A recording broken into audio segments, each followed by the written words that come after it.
여러분 아침부터 우리 박 집사님하고 장 집사님하고 댕동 집사님께서 저 뒤에 여러분 보시면 방음 장치를 하셨어요. 고생 많이 하셨고요. 예쁘네요. 저는 해놓으셔서 보기도 좋고. 예, 하여간 오늘 형제님이 오시더라도 우리가 최소한 놀러가고 보여드리는 이거 좀 착하셔가지고 금방 쪽으로 수긍하시면 돌아가니까. 어쨌든 감사드립니다. 예, 오늘 한번 제목 따라해 보시죠. 고난을 이기는 삶의 원칙. 예, 저희가 지금 사순절을 계속 맞아서 이제 사순절 마지막 주일입니다. 계속 3주 정도 고난에 대해서 함께 묵상하고 있습니다. 지난 2주 동안에 제가 요셉의 그 삶을 통해서 고난을 이기는 삶의 원칙인 첫 번째, 두 번째 말씀을 드렸습니다. 요셉이 자기의 삶 속에 닥친 그 고난을 이길 수 있었던 첫 번째 삶의 원칙은 저는 이게 너무 중요한 것 같아요. 하나님을 최우선순위에 두고 늘 하나님과 교제하는 삶을 살았기 때문에 요셉은 고난을 이겼습니다. 아멘. 제가 그래서 지난주인가 지지난주에 우리 청소년 친구들한테 점심시간에 식사할 때 최소 30초 정도는 기도하자 했는데 저희 아들들이 그 다음날 와서 얘기해요. 아빠 30초 했어요. 뭐 그 다음 정도 했는지 모르겠지만 근데 저는 그렇게 생각합니다. 어렸을 때부터 여러분들이 결단하셔야 돼요. 내가 정말 예수 믿는 게 부끄럽고 창피한가? 그렇지 않다면 아주 최소한 점심시간에 이거부터 시작하셔야 돼요. 점심시간, 식사시간에 내가 예수 믿는 것을 모든 친구들에게 보여줄 수 있는 유일한 방법은 진지하게 음식을 주신 하나님께 기도하는 거예요. 거기서부터 시작합니다. 그 사람이 나중에 직장에 가서도 예수 믿음을 당당하게 드러낼 수 있고 어디에서 무엇을 하든지 예수 믿는 사람으로서의 그런 자부심을 가지고 당당하게 세상을 살아갈 수 있다. 이 요셉이 삶을 이길 수 있었던 고난을 이길 수 있었던 첫 번째 비결이 거기에 있었습니다. 요셉이 잘난 것도 아니고 그가 다른 사람보다 탁월한 능력을 가진 것도 아니나 그에게는 하나님을 최우선순위에 두고 늘 그와 교제하는 삶을 사는 그 삶의 태도가 있었기 때문에 고난을 이길 수 있었다라고 제가 말씀드렸습니다.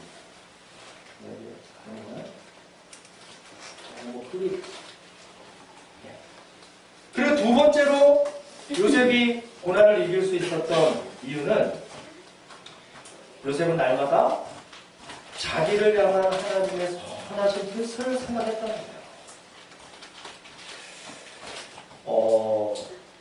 나를 향한 하나님의 계획이 선하시다라고 우리가 믿는다면 저는 그 다음 행동은 당연히 나오는 거예요.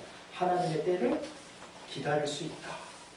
근데 우리가 그 사실, 이 앞쪽의 사실을 우리가 확신하지 못하기 때문에 내 상황이 어렵고 힘들고 답답하고 뭔가 풀리지 않는 것 같으면 나를 향한 하나님의 계획도 없는 것 같고 그것이 선한 것인지도 믿지 못하기 때문에 하나님의 때를 기다릴 수 없다. 그러나 요셉은 하나님의 선하신 계획을 날마다 기록하면서 하나님의 때를 기다리는 삶을 살았으므로 고난을 이기는 삶을 살 수 있었다. 근데 제가 그 두 가지 사실을 볼 때 이게 어떻게 이런 삶을 살 수 있을까? 참 부족한 것도 많고 문제도 많고 어려움도 많고 의지도 약한 우리가 어떻게 이 요셉과 같은 삶이 가능할까? 여러분 그래서 여러분 날마다 성령의 도움을 구하셔야 됩니다. 할렐루야? 우리 옆에 사람 보시면서 한번 그렇게 인사하시죠. 성령 충만하세요. 그렇게 인사하시죠. 충만하십시오. 성령 충만하십시오. 왜냐하면 성령 충만해야 이런 삶이 가능하다는 거예요. 그래서 우리는 어떻게 합니까? 날마다 겸손하게 하나님 앞에 엎드려야 돼요. 여러분 부탁드립니다. 세상에 지지 말고 주를 의지하고 세상을 승리하며 사는 여러분 되시기를 예수님의 이름으로 부탁을 드립니다. 할렐루야. 아멘. 오늘은 고난을 이기는 삶의 원칙, 마지막 시간입니다. 요셉의 삶을 통해 배울 수 있는 고난을 이기는 삶의 원칙 세 번째는 너무나 어떻게 보면 별거 아닌 것 같은데 우리 한번 같이 읽어보겠습니다. 시작! 그는 늘 겸손하게 섬기는 삶을 살았다. 여러분, 요셉이 자기 삶에 닥친 고난을 이길 수 있었던 세 번째 삶의 원칙은 잘 기억하십시오. 요셉은 늘 겸손하게 섬기는 삶을 살았다는 것입니다. 여기에 고난을 이기는 비결이 있습니다. 여러분 한번 요셉의 삶을 이렇게 좀 일생을 묵상을 해보시면은 그는 어떤 상황 속에서도 늘 겸손하게 섬기는 삶을 살았다는 것을 우리는 발견하게 됩니다. 신기할 정도로 그렇게 살아요. 어떤 상황을 만나도 누구 밑에 있더라도 그는 늘 성실하게 겸손한 태도로 섬기는 삶을 살고 있는 요셉의 모습을 발견하게 됩니다. 근데 저는 그 요셉이 자기의 처한 환경에 상관없이 성실하게 섬기는 마음으로 살 수 있었던 이유는 하나님과의 관계에서 나온 힘이라고 봅니다. 할렐루야. 그가 남들보다 의지가 강하고 남들보다 성품이 너무 훌륭하고 그랬다기보다는 하나님과의 관계를 놓치지 않고 살았기 때문에 그가 늘 겸손하게 섬기는 삶을 살 수 있었다고 생각합니다. 여러분, 요셉이 노예로 잡혀오기 전에 요셉의 신분은 무엇이었나요? 요셉의 존재, 노예로 오기 전에 안녕하세요. 뭐라고 했습니까? 죄수 전에, 노예 전에. 이스라엘에 있을 때 여러분 한번 생각해 보십시오. 그래도 나름대로 부유한 환경에서 자랐습니다. 그렇죠? 그리고 아버지에게 엄청난 사랑을 받았습니다. 형들에게 질투를 살 정도로 부유한 환경에서 아버지의 엄청난 사랑을 받으면서 별 어려움 없이 산 사람이 요셉입니다. 여기 지금 그림에도 있듯이 어떤 옷을 입고 있나요? 채색 무당옷 같기도 한데 채색 옷을 입고 생활을 할 정도로 굉장히 어려움 없이 사랑 많이 받고 자란 아들입니다. 근데 여러분, 이런 요셉이 얼마 지나서 갑자기 그의 신분이 하락을 합니다. 원치 않은 노예가 되버렸습니다. 여러분, 요셉이 보디발 집에 갔을 때 이제 우리 드디어 시연이가 반응을 하기 시작합니다. 돌고래 소리가 어디서? 제가 갑자기 어디에 나서 까먹었네. 네. 이 요셉이 보디발 집에 팔려갔을 때 이렇게 신세한탄하면서 살 수도 있었겠죠? 내가 이래봬도 왕년에는 잘 나가는 사람.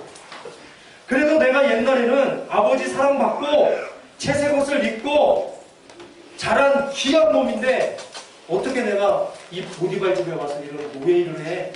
내가 이렇게 어떻게 허드렛 일을 하면서 살 수 있어? 이게 말이 돼? 만약에 여러분 요셉이 이런 마음의 태도를 가지고 보디발 집에서 일을 했다.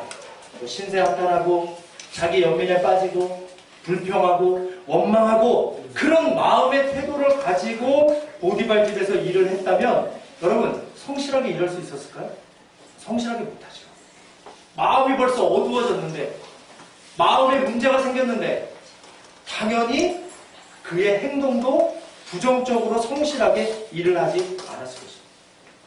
근데 여러분 성경에 보시면은 요셉은 보디발의 집에서 노예로 팔려가 일을 할 때 신세한탄하거나 자기 연민에 빠지지 않았어요. 신기합니다. 그리고 보디발 집에서 맡은 그 노예의 일을 여러분 이런 사람 보면 굉장히 마음 흐뭇하지 않습니까? 만약에 내가 회사 사장이라면 이런 직원은 똑똑하지 않아도 월급 많이 줄 것 같아요. 자기 일처럼 최선을 다해서 요셉이 봉사한다. 근데 여러분 저는 요셉의 그 삶을 보면서 이 보디발 집에서 그렇게 성실하게 일하는 요셉의 모습을 보면서 한 가지 더 묵상이 돼요. 야, 요셉은 분명히 걸레질을 하거나 어떤 섬기는 일을 할 때 노래 부르면서 했겠다. 그쵸? 걸레질 하면서도 찬양하고 기쁘게 자기 일처럼 행복하게 그 일을 최선을 다해서 봉사합니다. 그래서 여러분 성경에 보시면은 그 주인이 그런 요셉의 태도를 봐요. 쟤를 보니까 자기 일처럼 열심히 일을 하네? 그 요셉의 태도를 보고 성경에 뭐라고 기록하냐면 보디발이 그 요셉을 가정 총무로 삼습니다. 그리고 자기의 모든 소유를 요셉에게 맡깁니다. 여러분 요셉이 지금 보디발 집의 노예로 팔려가서 신분 상승할 수 있는 가장 높은 곳까지 올라갔어요. 가정 총무. 모든 그 보디발의 집의 일을 관리하는. 여러분 얼마나 일을 잘했으면 그 보디발이 자기의 모든 소유를 그에게 맡겼다고 설명합니다. 여러분 한번 생각해 보세요. 요셉이 보디발 집에서 얼마나 겸손하고 또 얼마나 성실하고 최선을 다해 일을 했으면 보디발이 자기 소유를 다 맡길 정도가 됐을까?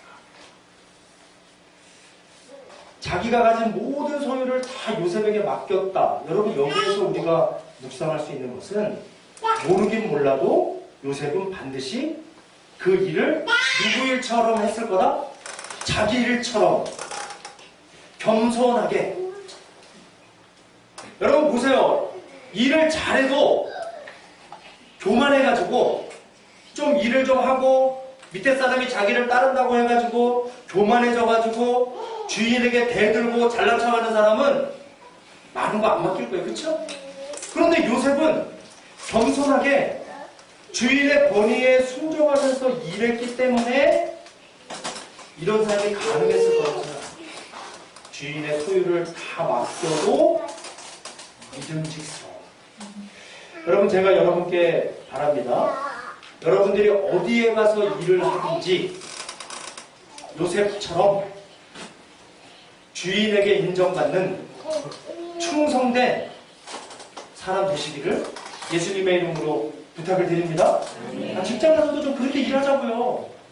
내일처럼 어차피 하루에 9시간을 갑니다. 학교에서도 우리 학생들 공부 좀 그렇게 하자고요. 하기야 그건 너네 모르지. 하십시오. 이양하는 거 선생님 눈 쳐다보고 열심히. 특별히 우리 교회에 학교에서 임원 되신 우리 학생들 내일처럼 하세요. 열심히. 그럼 아마 선생님이 수업까지 맡기지 몰라. 그 정도 돼야지. 믿을 정도로 선생님 너무 아프면 야 하준아 오늘은 이 시간 좀 네가 좀 기다려. 애들 영어 좀 가르쳐. 영어 선생님이지. 여러분 중요한 건 뭐냐면 중요한 거는 이거 한번 읽어보실래요? 한번 읽어보실래요? 시작. 하나님이 요셉을 위하여 보디발의 집에 복을 내리셨다. 여러분 중요한 사실은 뭐냐면 하나님이 그런 요셉의 태도를 보셨다는 거예요. 성실하게 그곳에서 겸손하게 섬기는 요셉의 태도를 보시고 요셉을 위하여, 다른 말로 하면 요셉 때문에 보디발의 집에 복을 내리셨다고 성경이. 여러분 나 하나 정신 차려서 하나님 잘 섬기고 겸손하게 섬기는 태도로 이 땅을 살아가면 잘 보십시오. 여러분 한 사람 때문에 가정을 못 받을 수 있어요. 여러분 한 사람 때문에 여러분들이 공부하는 그 반이 복을 받을 수 있어요. 여러분 한 사람 때문에 여러분들이 일하고 있는 그 직장이 복을 받을 수 있어요. 그 이유는 뭐냐? 하나님이 그 사람 때문에 그 사람을 위하여 그가 속한 공동체에게 복을 주십니다. 여러분 그래서 제가 이 요셉의 삶을 보면서 요셉의 좀 이런 태도를 배워야 된다고 생각합니다. 불평하고 신세한탄하고 교만한 마음을 가지고 자기의 상황을 대하는 내가 아니라 발전 없습니다. 한번 그렇게 살아보세요. 불평하고 신세한탄하고 원망하고 교만한 마음을 가지고 상황을 만나 환경을 대해. 그럼 발전 없습니다. 그러나 우리가 어떤 환경에 놓이든 나를 이 자리에 세우신 분은 하나님이심을 내가 믿는 거야. 하나님이심을 믿어요. 그리고 겸손한 마음과 섬김의 태도를 가지고 성실하게 자기의 상황을 대할 수 있는 내가 될 수만 있다면 우리 자리는 하나님께서 알아서 높여주실 줄로 믿습니다. 여러분의 문제는 뭐냐면 먼저 이런 태도를 가지려고 노력하지는 않고 자리에만 관심을 가집니다. 계속 불평만 생기는 거예요. 계속 힘들어지는 것입니다.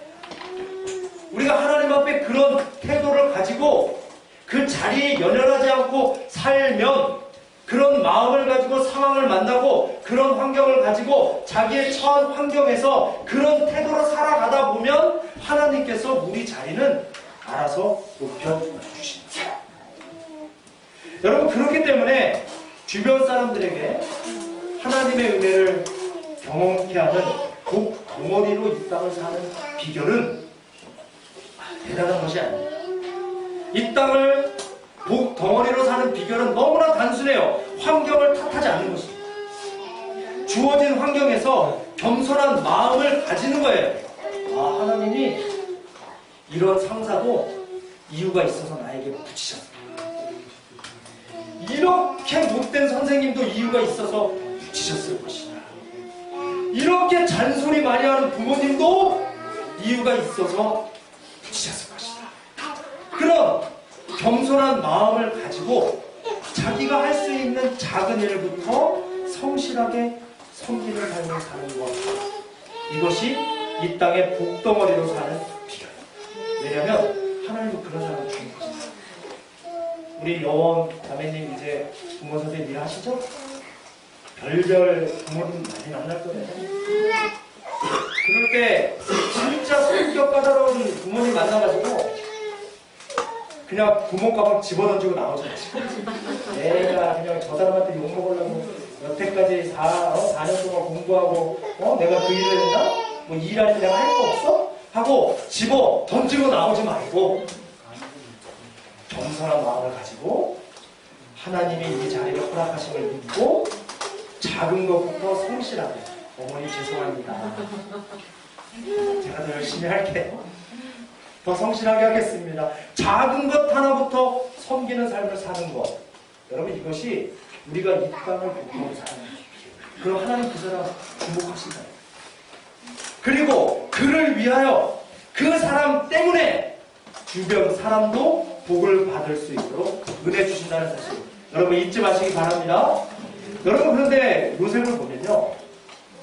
보디발의 집에도 이렇게 살았지만은 감옥에서도 똑같이 성실하게 사는 자를 삽니다.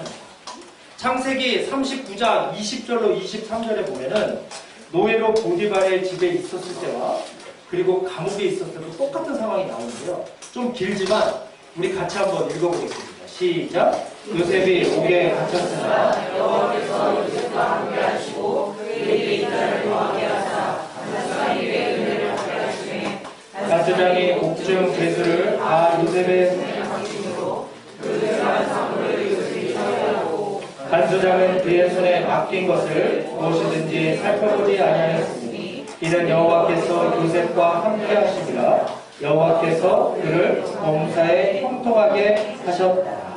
아멘. 여러분 똑같은 상황이에요. 요셉은 감옥에서도 하나님을 신뢰하고 있죠.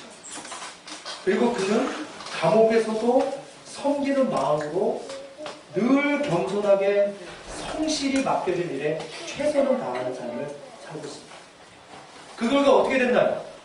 간수장이 옥중 죄수를 다 요셉의 손에 맡겨버려요. 똑같습니다. 아까 보디발의 집에 있을 때와 동일한 일이 일어나요. 그리고 모든 재반 사물을 죄수였습니다. 요셉이 죄수였죠? 그 죄수였던 요셉의 손을 통해 처리하도록 다 맡깁니다. 그리고 더 놀라운 것은 간수장은 요셉에게 맡긴 일은 확인했다 안 했다? 안 했어요. 요셉에게 맡긴 일은 아무것도 다시 확인하지 않습니다. 그것이 했나 안 했나 확인하지 않아요. 왜 그랬을까요? 확실하게 처리합니다.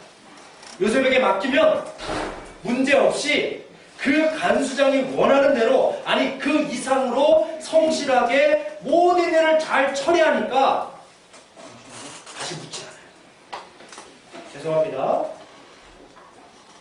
부모님에게 잔소리 많이 듣는 우리 자녀분들 속상하시죠? 속상하시죠? 여러분만 미안합니다. 저도 자녀 시절이 있었을까요? 없었을까요? 있었죠. 저희 부모님 저에게 잔소리 많이 하셨을까요? 안 하셨을까요? 별로 안 하셨습니다. 왜? 누나가 많이 잔소리 들었기 때문에. 저는. 근데 여러분, 그럼 한번 바꿔서 생각해보죠. 부모님이 정신이 이상한 분 아니면 여러분들이, 자녀들 잘 들으세요. 우리 사춘기 여러분들 특별히 부모님이 계속해서 그 부분을 잔소리하는 이유도 한번 생각해보세요. 어떤 부분에 대해서 얘기했을 때, 지금 그 얘기하니까 고개 숙이면서 딴짓하는 자녀들 계십니다. 만약에 내가 그 일을 잘해, 성실하게 해, 물론 내가 그 일을 흡족하게 부모 마음에 하진 않아도 했어, 잘해, 그러면 있잖아요, 절대로 잔소리하지 않습니다. 생각해보자고요. 죄송합니다. 이거 뭐 제 변명하는 게 아니에요. 그런 거 안 돼요. 그런 거 안 돼요. 왜 여러분 회사에서 상사도 여러분에게 계속 지적을 하고 뭐라고 할까요? 물론 이상한 상사도 있습니다. 있어요. 한번 상사 입장에서 한번 생각해보세요. 이 감옥에 있었던 요셉은, 간수장이 요셉에게 맡긴 일은 다시는 묻지 않아요. 그 일을 했냐 안 했냐. 왜요? 요셉이 그 일을 너무나 잘 성실하게 처리했기 때문에.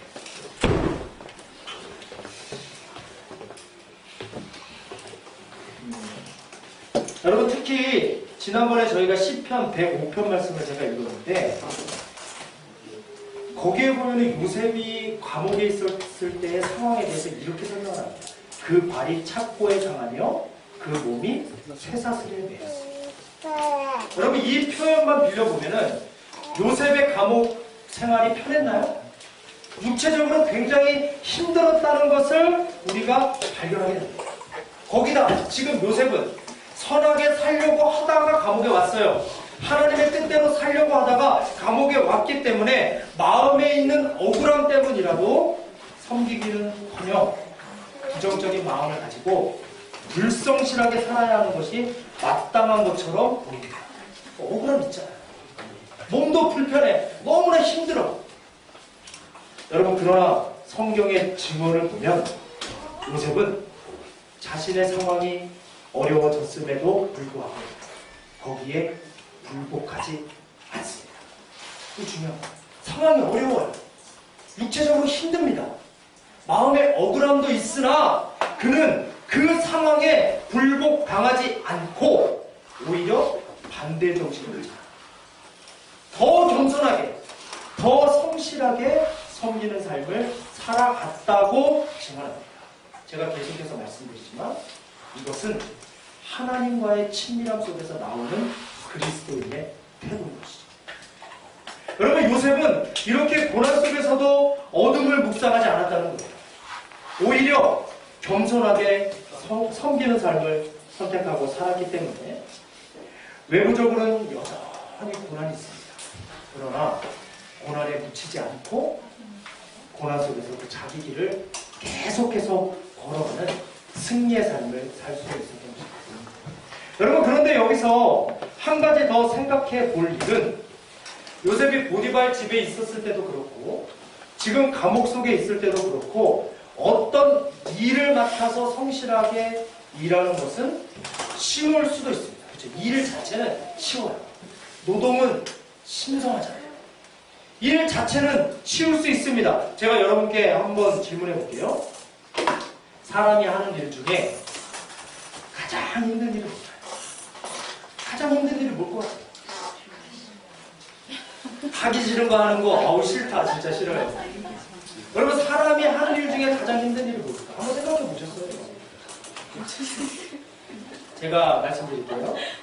사람이 하는 일 중에 가장 힘든 일은 사람을 상대하는 일입니다. 사람을 섬기는, 여러분, 대부분 여러분들이 직장 생활이 힘든 게 뭐예요? 사람 관계 때문에 그렇잖아요. 내가 누구를 섬겨야 된다든지 누구를 상대한다는 거, 여러분, 이게 사람이 하는 일 중에 가장 힘든 일이 바로 사람을 섬기는 일이에요. 여러분, 창세기 40장 4절에 보면은 감옥에 있던 요셉에게 새로운 미션이 한 가지 주어지는데요. 우리 한번 말씀 한번 읽어보실까요? 시작. 신이 대장이 요셉에게 자, 여기 보면 요셉에게 어떤 새로운 미션이 감옥에서 주어졌나요? 사람을 섬기는 일이 요셉에게 주어졌어요. 아까 제가 말씀드렸습니다. 이 땅에서 사람이 하기 제일 힘든 일이 뭐다? 사람을 섬기는 일이다. 여러분, 근데 사람을 섬기는 일이 힘든데, 여러분, 이런 사람이 섬기는 거 힘들어요. 그것도 갑질하는 사람. 평소에 대접만 받고 평소에 남 부리기만 했던 그런 사람들을 섬기는 일은 정말 힘들 것입니다. 그런데 여러분, 이런 사람은 더 힘들 거예요. 굉장히 높은 자리에 있다가 갑자기 몰락을 해가지고 죄수신대가 된 사람을 섬기는 것은 베리베리 하드할 것입니다. 너무나 힘들겠죠? 이 갑질하는 사람도 힘든데 높은 자리에 있다가 갑자기 몰락을 해서 감옥에 들어온 사람을 섬긴다는 것은 힘들 것입니다. 왜냐하면 그런 사람 마음에는 상처와 분노가 가득 차 있기 때문에 조금만 잘못했다가는 어떤 일을 당할지 모르겠죠. 여러분, 지금 요셉이 친위대장의 명령을 받아서 섬겨야 되는 대상들이 이 모든 악조건을 다 가지고 있어요.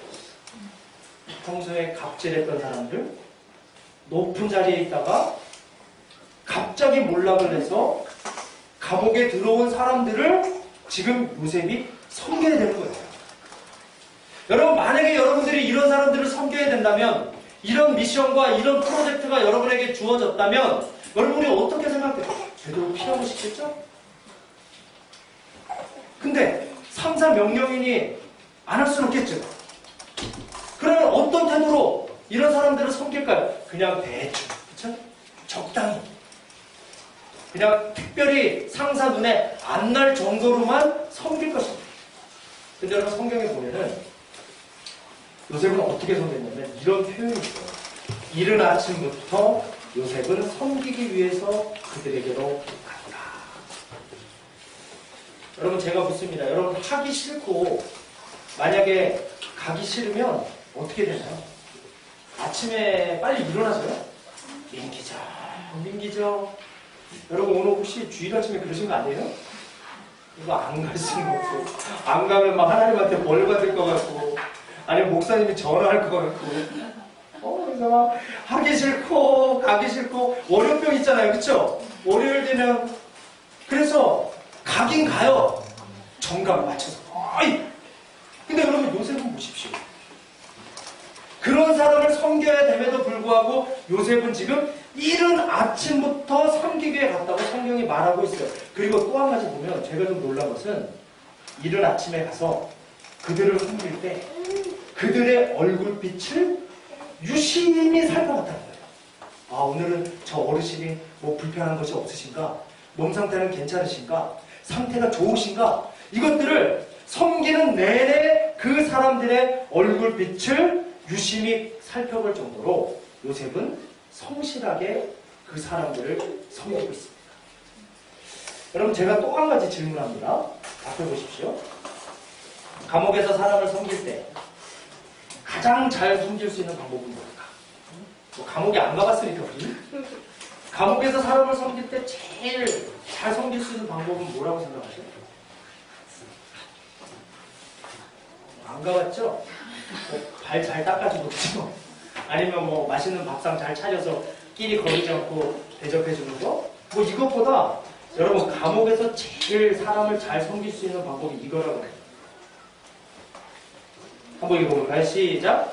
그 사람의 속상한 이야기를 들어주는 거. 여러분 이게 최고의 섬김입니다. 여러분 잘 생각해 보십시오. 지금 감옥에 들어온 그 고위 관료들의 마음에는 억울함이 있었겠죠. 그렇죠? 마음에 상처가 있었을 것입니다. 야, 어떻게 왕이 나를 이렇게 대해? 내가 그 사람을 위해 얼마나 충성을 다했는데 상처 있었을 것입니다. 그리고 또 그 마음에 분노도 있었겠죠. 그놈이 나를 배반해? 그놈이 나를 여기에 가둬? 그런 마음의 상처와 분노가 있었을 것입니다. 그래서 이 사람이 누군가에게 자기 마음에 가득한 상처를 털어놓지 않고는 그 화가 쉽게 사그러들지 않았을 거예요. 여러분 아마도 이른 아침에 요셉이 그 감옥에 갔을 거예요. 그리고 그들을 섬길 때 저는 그렇게 상상해 봅니다. 그 관료들이, 상처 많은 관료들이 자기를 섬기러 온 요셉을 보면서 말문을 열면서 하소연하듯 요셉에게 하루 종일 자기의 상처를 쏟아놨을 거예요. 여러분 그런데 만약에 요셉이 거기에서 집중하지 않고 딴짓하고 막 그 사람들이 얘기하는데 창밖만 틀어놓고 있어. 고개 숙이고 있지. 시계만 봐. 뭐 핸드폰은 없지만 핸드폰 검색만 계속하고 하품하고 있었다면 여러분 누구랑 얘기할 때 상대방이 그렇게 태도 보이면 말하고 싶나요? 아, 진짜 짜증나죠? 만나자고 해놓고 계속 하품하고 시계 보고 핸드폰 보고 그러면 다시는 그 사람 만나기 싫을 것입니다. 여러분 그러나 평소 요셉의 태도를 보면은 나중에 이 관료들이 요셉에게 꾸미기까지 다 하거든요.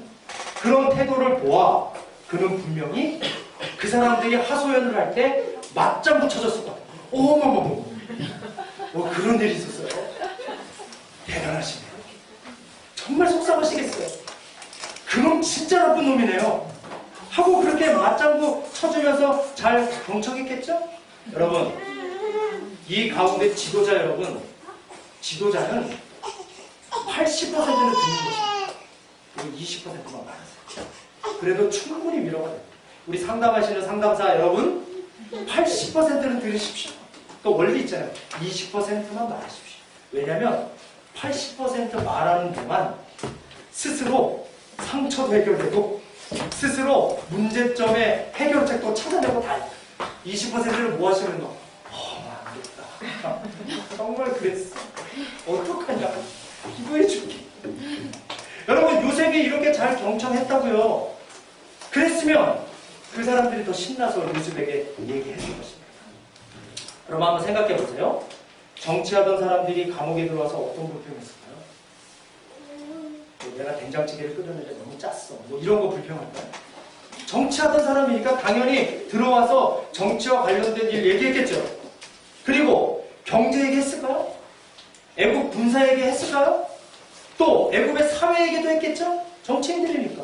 그리고 분명히 그 애국의 문화 이야기도 했을 것입니다. 그리고 제가 생각해 볼 때 왕실의 인간관계에 대한 불평도 얘기했을 거예요. 그렇죠? 그 인간관계에 대해서 라인들 뭐 쫙 얘기하면서 불평 얘기했겠죠. 어느 라인이 세다. 그 라인을 조심해. 내가 그것 때문에 당했다. 또 자기의 실패담도 얘기했겠죠. 그리고 자기가 정치하면서 성공한 성공담도 얘기했을 것입니다. 분명히 애국의 역사에 대해서 얘기했겠죠. 그리고 애국과 관련된 주변국 이야기들이 때로는 불평처럼 얘기했을 거예요.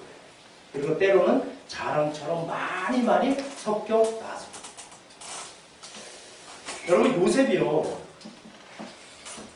그 사람들의 이야기를 들어줘요. 여러분 남의 아픔과 상처를 들어주는 것은 결코 쉬운 일 아닙니다. 고통스러운 시간일 수도 있어요.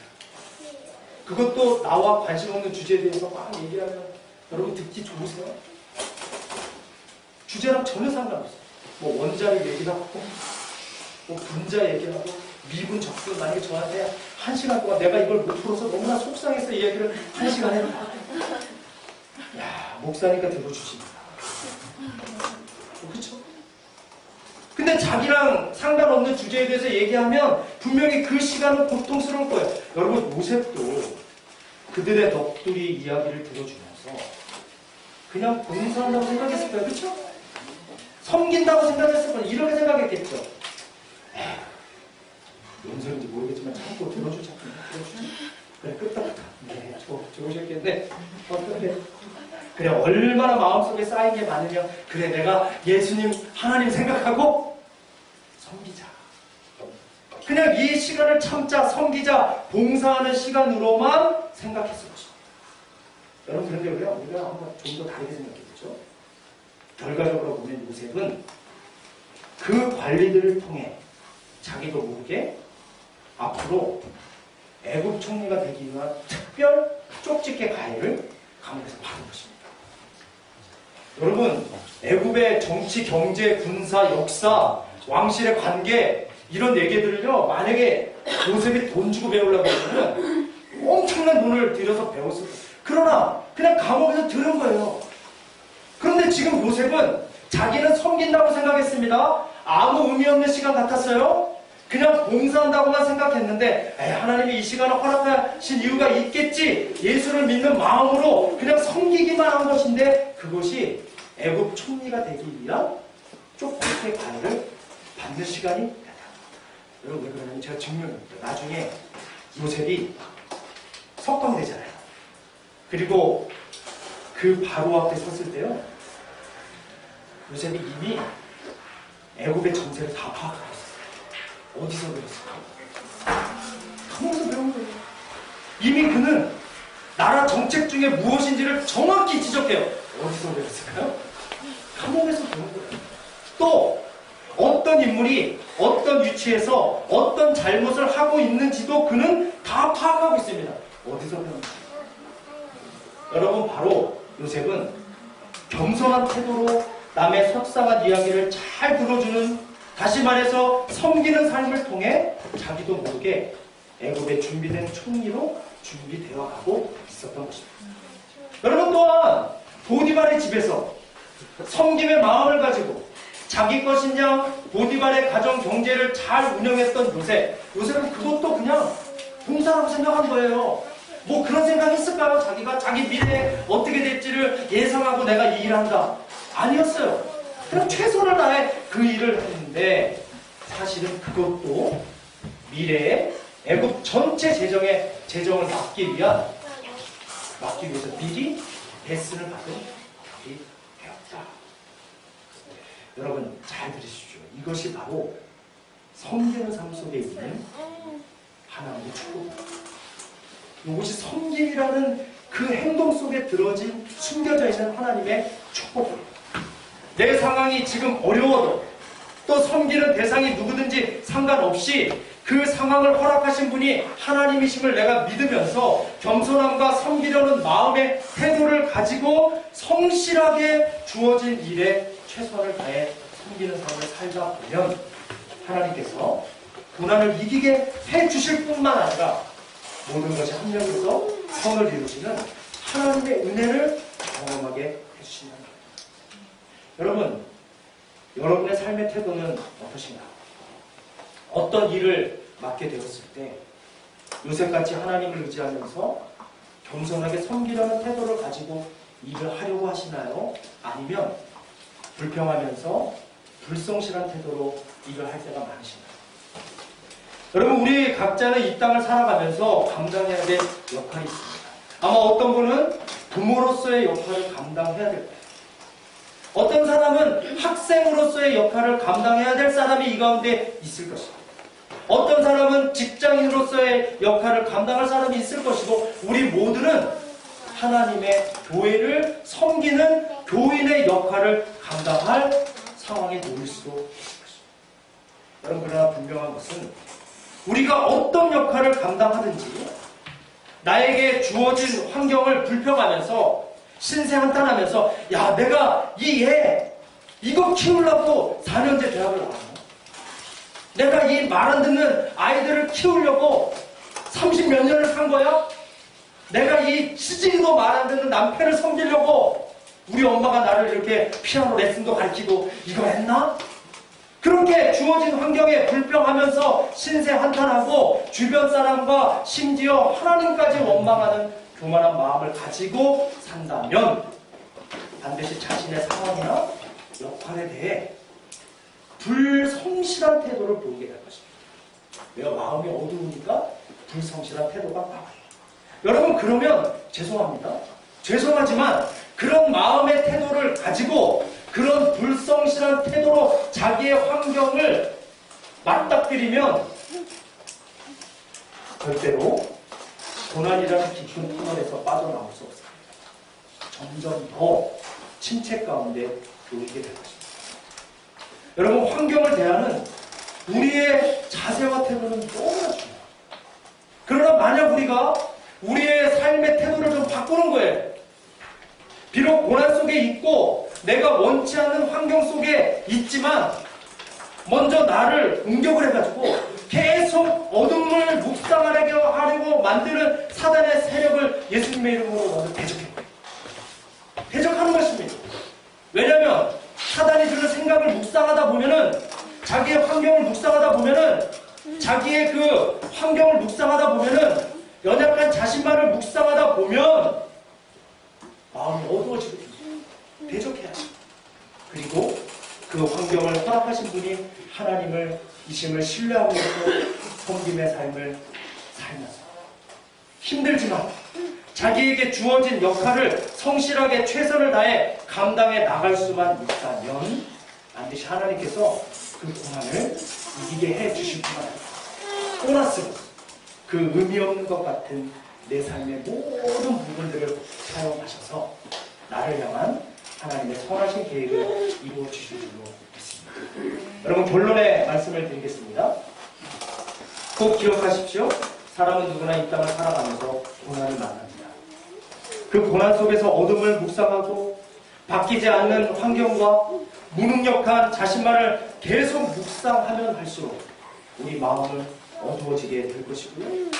우리의 삶의 태도는 불성실함으로 표현될 것이고, 그러면 고난의 무게는 점점 더 무겁게 느껴지게 될 것입니다. 여러분, 그러나 내가 비록 고난 가운데 있을지라도 어둠보다는 빛을 묵상하고 생명을 선택하고 산다면 고난을 통해 주어지는 축복을 경험하게 될 거예요.